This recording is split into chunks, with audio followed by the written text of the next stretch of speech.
요한복음 우리가 나누고 있었는데 잠깐 멈추고 창세기를 보겠습니다. 12장 1절부터 4절 너무너무 유명한 말씀입니다. 자, 아브람 얘기를 우리가 하려고 합니다. 세 번역으로 준비를 했습니다. 함께 읽겠습니다. 시작. 주님께서 아브람에게 말씀하셨다. 너는 내가 살고 있는 땅과 내가 난 곳과 너의 아버지 집을 떠나서 내가 보여주는 땅으로 가거라. 내가 너로 큰 민족이 되게 하고 너에게 복을 주어서 내가 크게 이름을 떨치게 하겠다.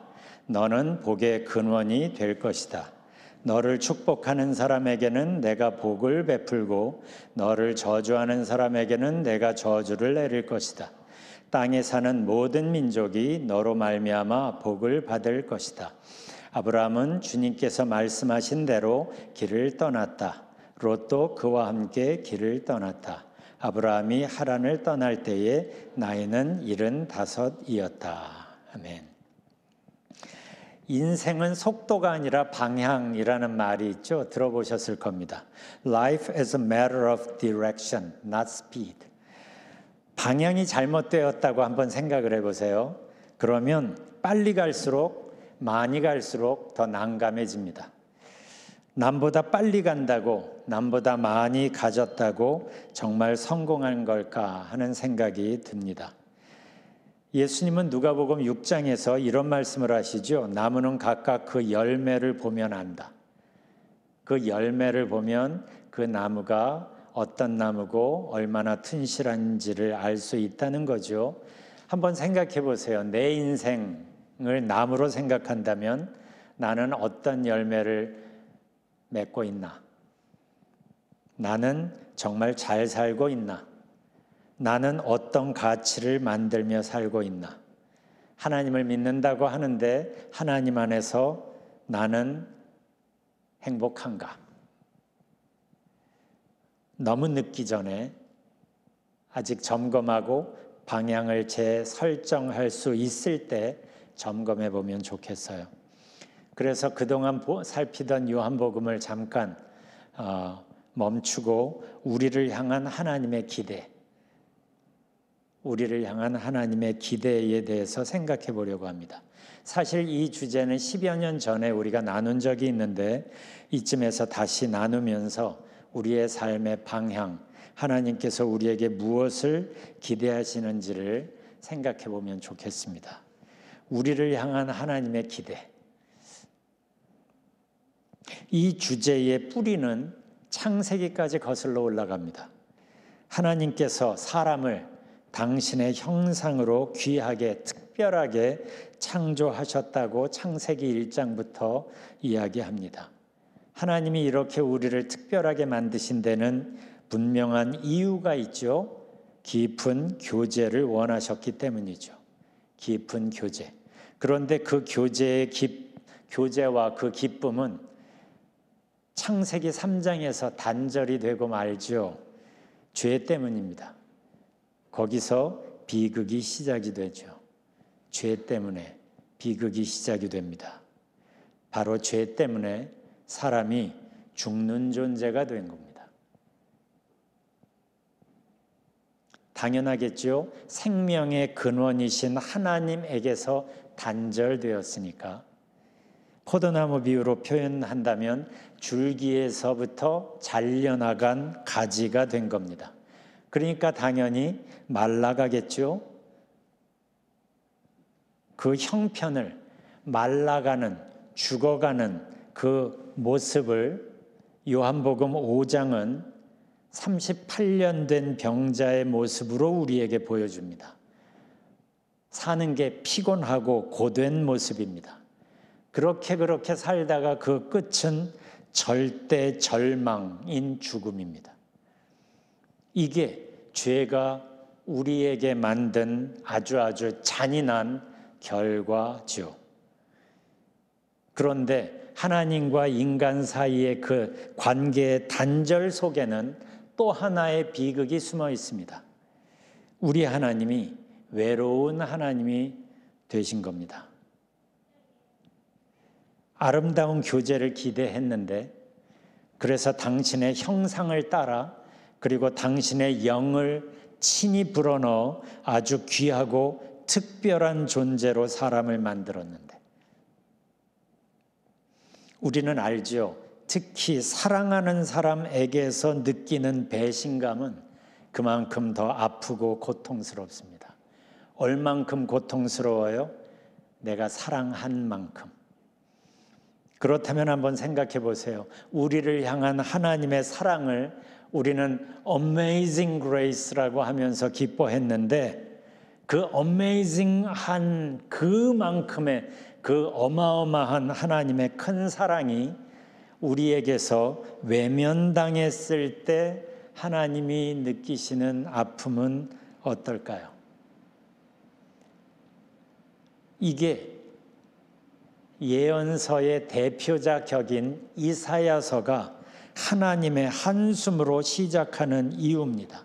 이사야 1장 2절을 보면 하나님께서 말씀하십니다. 내가 자식을 양육하였거늘 그들이 나를 거역하였도다. 그러면서 하나님이 그 사랑하는 이스라엘 때문에 아파하시는 그 하나님의 고통이 고스란히 표현되고 있는 거죠. 그런데 말이죠. 하나님을 정말 힘들게 하는 것은 당신이 겪으시는 외로움 때문이 아니었습니다.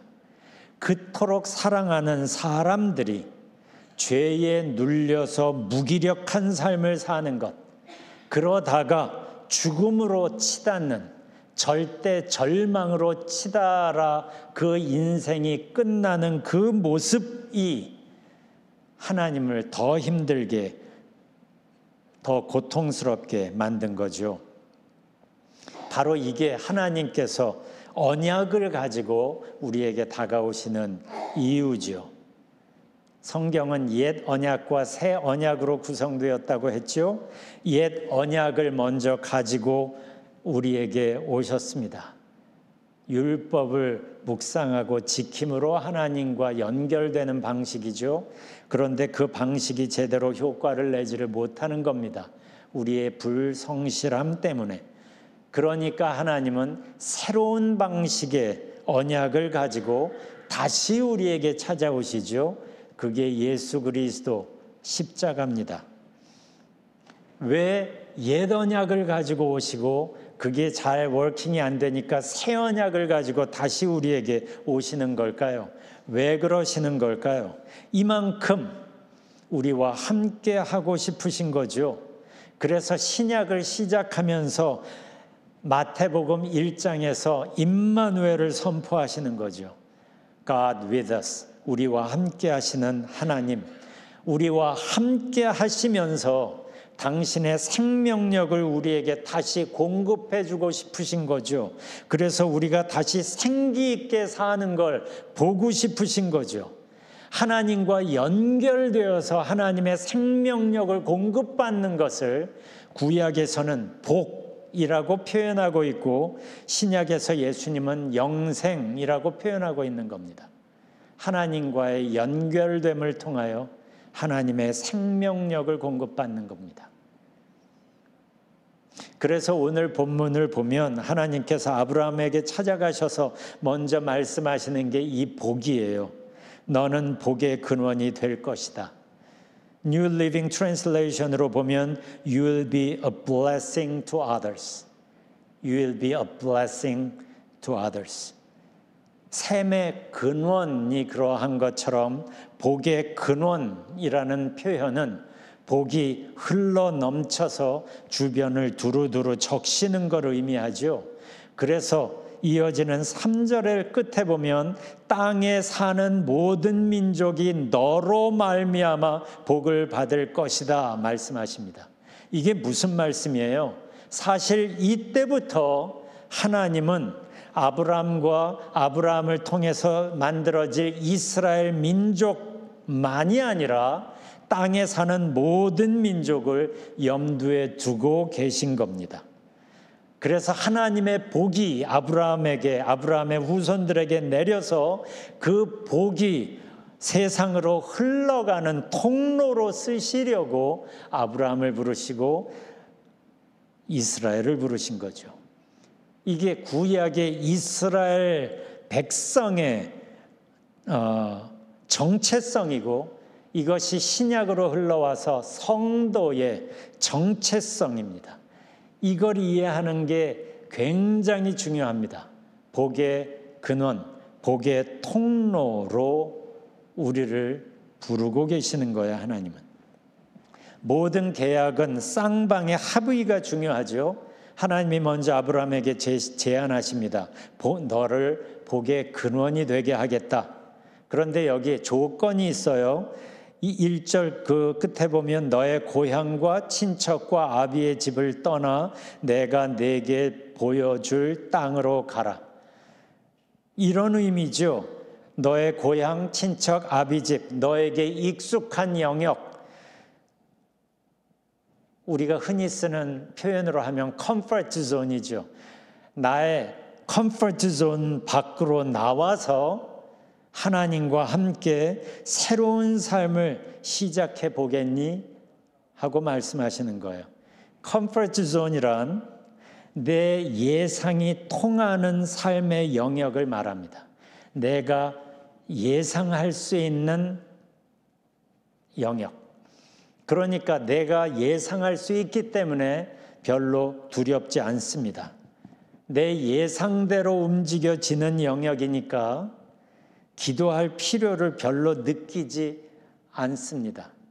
그러니까 하나님의 특별한 도움이 없이도 살만한 내가 주도할 수 있는 영역이 컴포트 존이에요. 그런데 하나님은 그 영역 밖으로 나오라고 지금 부르시는 겁니다. 그 밖으로 나가면 어떤 자리예요? 익숙하지 않은 자리. 그러니까 하나님을 찾아야 살 수 있는 자리. 그러니까 하나님을 진지하게 찾고 그래서 하나님을 깊이 만나고 거기서 경험하는 하나님 안에 있을 때 누리는 새로운 차원의 안전함과 쉼과 기쁨과 풍성함 안에서 살아보겠냐고 지금 제안하시는 겁니다. 여기에 아브라함이 예스 하고 사인한 것이 이어지는 4절이에요. 이에 아브라함이 여호와의 말씀을 쫓아갔고. 그런데 하나님의 계획은 아브라함 한 사람만이 아니라 그를 통해 세워질 이스라엘 민족에 있었어요. 그래서 하나님은 2절에서 내가 너로 큰 민족이 되게 하겠다고 약속합니다. 그 약속이 성취된 모습을 우리는 출애굽기에서 보죠. 군인으로 계수된 사람만 60만 명이니까 통상 한 200만 명 정도는 됐을 거라고 추산을 합니다. 그러니까 민족 사이즈죠. 바로 그들을 모세가 인도하여서 이집트에서 탈출합니다. 이집트에서 나와서 홍해를 건너고 광야로 들어가서 하나님은 그들을 시내산 앞으로 인도하십니다. 그리고 거기에서 우리가 흔히 구약이라고 말하는 시내산 언약이 체결됩니다. 이 부분을 우리가 잠깐 들여다보면 좋을 것 같아요. 출애굽기 19장 1절을 보면 그들이 시내산 앞 광야에 도착을 합니다. 거기에서 장막을 칩니다. 그때 하나님이 모세를 따로 부릅니다. 그게 3절이에요. 그러면서 이렇게 말씀하세요. 이스라엘 자손에게 이렇게 일러주어라. 어떻게요? 먼저 이어지는 4절에서 하나님이 이렇게 말씀하십니다. 너희는 내가 이집트 사람에게 한 일을 보았고 또 어미 독수리가 그 날개로 새끼를 업어 나르듯이 내가 너희를 인도하여 나에게로 데려온 것도 보았다. 그러면서 5절부터 본론이 시작이 됩니다. 그 시작이 이렇습니다.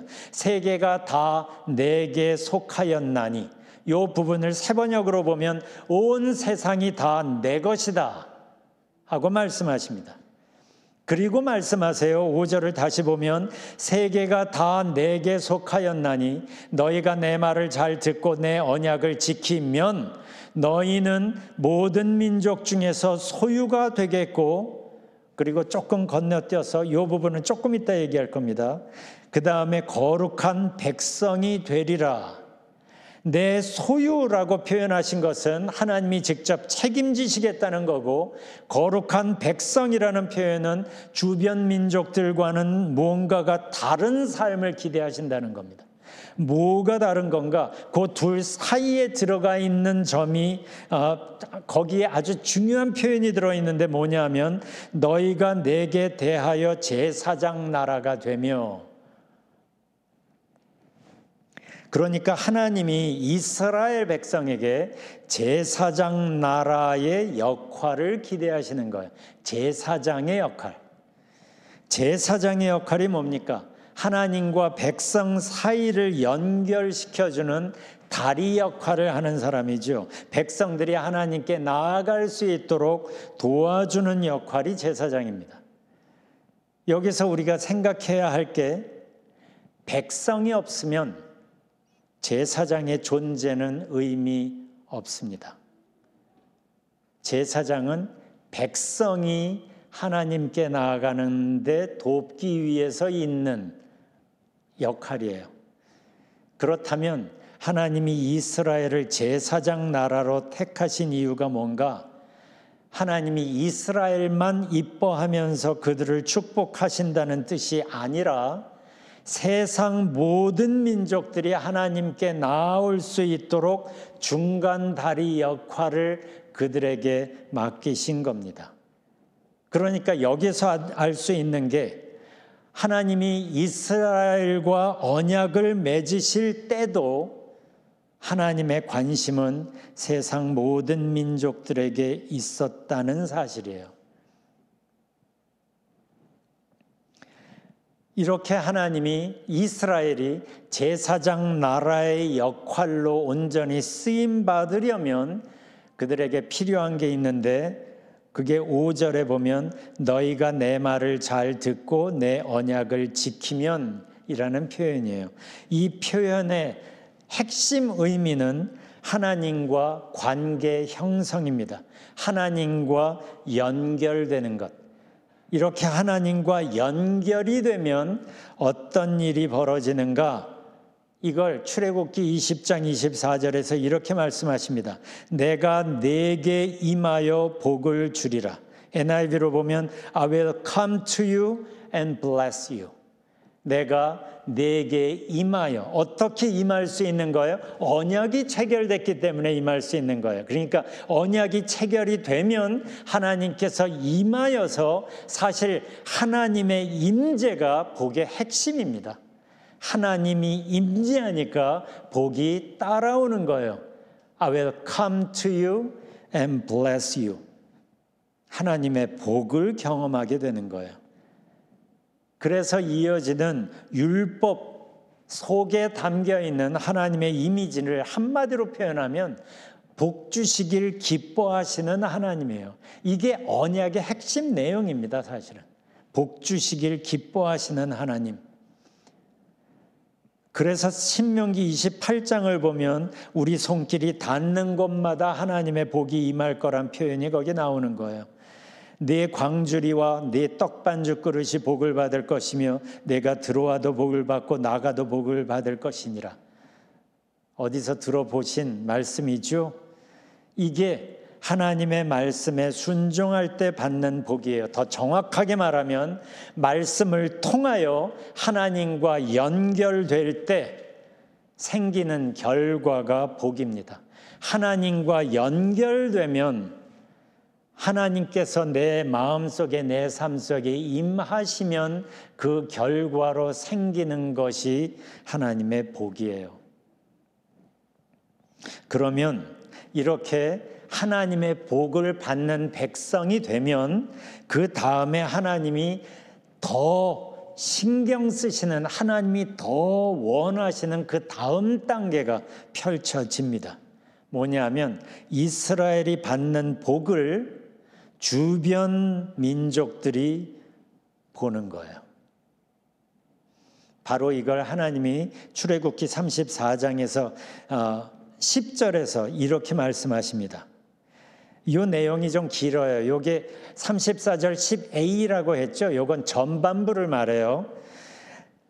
내가 이제 너희와 언약을 세운다. 하나님이 이스라엘과 언약을 세우면 그 사실이 어떤 결과를 만드냐 하면 내가 너희 모든 백성 앞에서, 이건 이스라엘 백성이죠.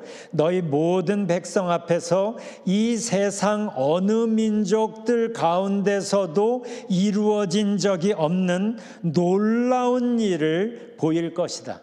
이 부분을 NIV로 보면 I'm making a covenant with you. Before all your people I will do wonders never before done in any nation in all the world. 여기서 말하는 놀라운 일, wonders라는 표현은 하나님이 이스라엘에게 내리실 놀라운 규모의 복을 말합니다. 다시 말하자면 이 놀라운 복은 하나님과 언약을 맺으니까, 그래서 I'm making a covenant with you라고 먼저 말씀하시죠. 하나님과 언약을 맺으니까, 다시 말하면 하나님과 연결되니까 생기는 결과입니다. 그런데 더 중요한 건 그 다음이에요. 10절 하반절을 보면 이래요. 그러면 어떤 일이 벌어지느냐? 너희 주변에 사는 모든 백성이, 이건 이방인들을 말해요.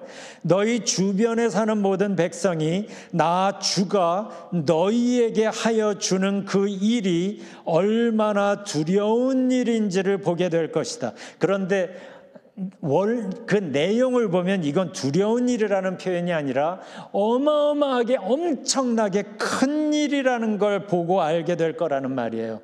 그래서 이 부분을 NIV로 보면 The people you live among will see how awesome is the work that I, the Lord, will do for you.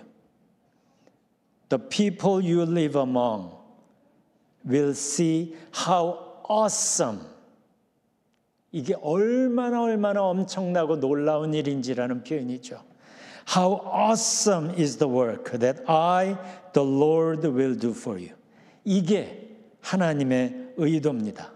그러니까 하나님이 이스라엘에게 복을 주시는 이유가 그걸 이스라엘만 온전히 누리는 게 아니라 그걸 주변 이방인들이 보게 하시고, 그래서 그들이 하나님께 나아와 하나님의 구원과 은혜와 복에 참여하게 하시려는 거예요.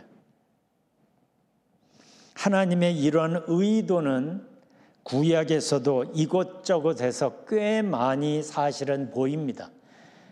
그런데 이스라엘이 우리가 아는 것처럼 제사장 역할을 못해서 하나님의 이러한 의도가 제대로 드러나지 않았을 뿐이지, 하나님의 이러한 의도는 구약 시편에서도 예언서에서도 여기저기 보여요. 예를 들면 시편 67편은 이렇게 시작합니다. 하나님은 우리에게 은혜를 베푸사 복을 주시고 그의 얼굴 빛을 우리에게 비추사. 그런데 이 결과가 재미있습니다. 이어지는 2절을 세 번역으로 보면 이래요. 온 세상이, 이스라엘만이 아니라 온 세상이 주님의 뜻을 알고 모든 민족이 주님의 구원을 알게 하여 주십시오. 그러니까 하나님의 은혜와 복이 이스라엘을 넘어서서 모든 민족에게 흘러가서 그들이 하나님을 알고 하나님에게 오고, 그래서 하나님의 구원을 알고 누리게 해달라고 지금 노래하고 있는 거예요. 이 부분을 7절에서 다시 강조를 합니다. 하나님이 우리에게 복을 주시리니, 여기서 우리는 이스라엘이에요. 땅의 모든 끝이 하나님을 경외하리로다. 이스라엘만 하나님을 경외하는 게 아닙니다. 왜 이렇게 노래해요? 하나님의 복이 이스라엘을 넘어 땅 끝까지 흘러가는 게 하나님의 의도, 하나님의 뜻이라는 걸 알기 때문입니다. 이게 제대로 된 복의 통로의 모습인 겁니다. 하나님이 이스라엘에게, 지금은 우리에게 바로 이걸 기대하시는 거예요. 그래서 1단계에서는 우리가 하나님과 함께하면서 하나님의 임재 안에서 하나님의 복을, 하나님의 생명력을, 예수님이 말씀하시는 영생을 맛보며 누리며 사는 것이고, 그 다음 이어지는 2단계에서는 그 복이 우리를 통하여 우리 주변으로 흘러가게 하는 거예요. 바로 요걸 예수님은 이렇게 표현하셨죠. 나를 믿는 자는 그 배에서 생수의 강이 흘러나리라. 우리가 몇 달 전에 요 말씀 나누었었죠. 하나님의 살리시는 물, 하나님의 생명력이 담긴 물. 그래서 에스겔서 끝에 보면 그 물이 닿는 곳마다 살아나리라 하는 그 물, 영어 성경으로 보면 life-giving water. 이 물이 우리를 통해 주변으로 흘러가서 사람들이 살아나게 되는 것, 바로 이걸 하나님이 하고 싶으신 거예요. 그래서 우리를 부르시는 겁니다. 그래서 우리가 하나님의 복의 통로로 살기 위해서 먼저 우리에게 필요한 게 있습니다. 1단계예요. 하나님과 함께 사는 연습입니다.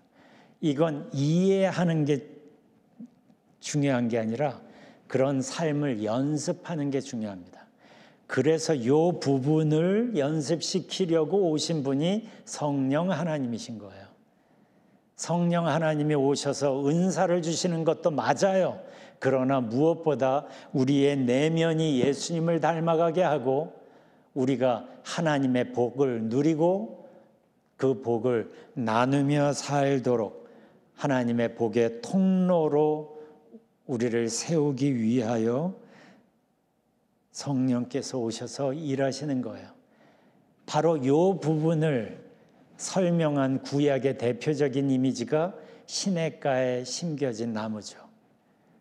신약에서의 대표적인 이미지가 포도나무에 붙어있는 가지예요. 연결됨이 핵심이에요. 생각해 보세요. 나의 마음은, 나의 삶은 지금 하나님과 연결되었는가? 교회 다니는 것과 하나님과 연결되는 것은 다른 얘기라고 했죠. 왜냐하면 구약의 예언서를 보면 그들이 그렇게 하나님을 속썩이는데도 불구하고 그들은 때가 되면 성전에 모여서 예배 드렸어요. 우리는 어떤지 한번 진지하게 살펴보시기를 바라요. 나의 삶의 방향, 하나님을 향하여 하나님과 함께 오늘을 살고 있는가? 그래서 예수님께서 우리를 부르시는 겁니다. 내 안에 거하라. 내 안에 거하라.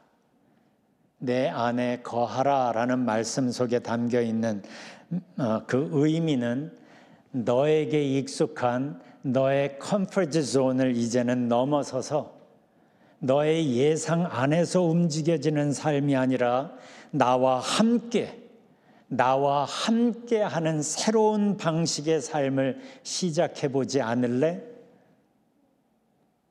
물으시는 겁니다. 신앙생활이라는 것은 교회 다니는 것을 말하는 게 아니라 일상생활을 예수님과 함께 사는 걸 말해요. 그러니까 신앙은 생활이어야 하는 거거든요. 오늘 교회 나와서 하나님을 찾고 이 말씀을 나누는 거 잘하셨어요. 이제는 교회에서 만난 하나님과 함께 세상 속으로 들어가서 여러분의 월, 화, 수, 목, 금, 토 여러분의 일상을 그분과 함께 살아보시기를 바라요. 여러분의 생각, 여러분의 예상 안에서 살기보다 그 예상을 뛰어넘는 새로운 일을 시작하시는 하나님과 함께 이 한 주를 살아보시기를 바랍니다. 이 시간에 그렇게 내 안에 거하라 부르시는 예수님 앞에서 잠깐 시간을 갖도록 하겠습니다. 내 안에 거하라 하십니다. 여러분은 어떻게 반응하시겠어요? 기도합시다.